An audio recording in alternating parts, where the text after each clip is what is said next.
everybody, Zach Wolfe here. I'm a lawyer in the Houston area, and I often write and give presentations about the ethical issues that come up when Texas lawyers use social media. If you've read any of my blog posts or seen any of my CLE presentations on this subject, you probably know that the current rules are not very well suited for this current world of social media. But there is good news. In 2021, Texas lawyers will get to vote on proposed changes to the Texas disciplinary rules of professional conduct, including changes to the Texas lawyer advertising rules.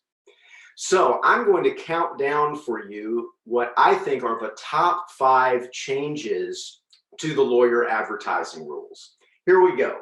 So number 5 is that the new rules would have a definition of advertisement.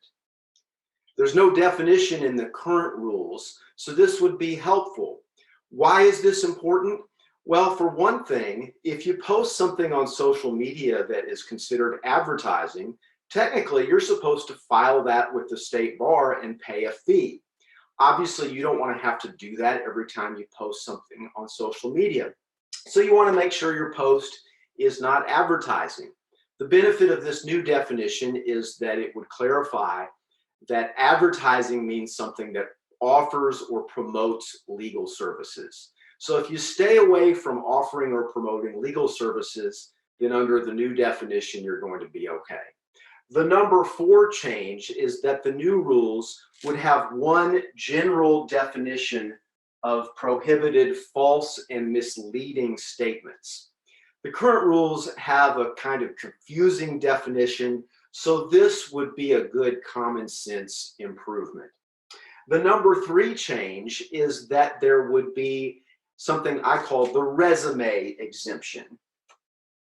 This would provide that you don't have to file something that you post on social media if it contains the kind of information that lawyers typically have on a resume.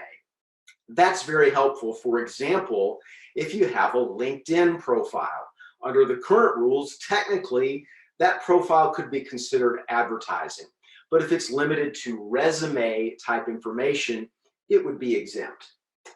The number 2 proposed change is another sort of exemption, which would clarify that social media content that is educational and informational in nature is not advertising.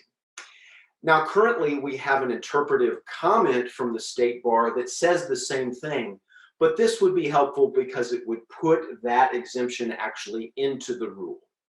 And finally, the number 1 proposed change, for the first time, Texas would allow law firms to use trade names.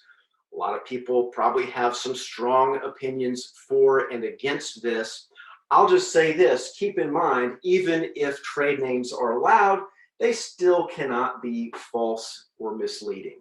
So those are my top 5 of the proposed changes. I recommend you go and review all of the proposed changes, and please remember to vote. And thanks for watching.